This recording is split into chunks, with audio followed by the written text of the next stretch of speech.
ఏ బాటైనా పర్వాలేదంట, సమయంతో సాగటమే మన సింపుల్ సిద్ధాంతం.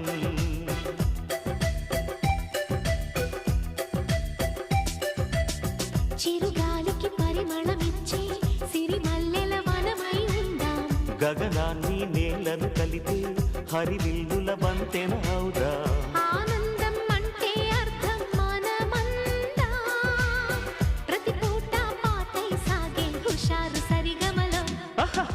ఎన్నో ఎన్నో రాగాలుండే సంగీతం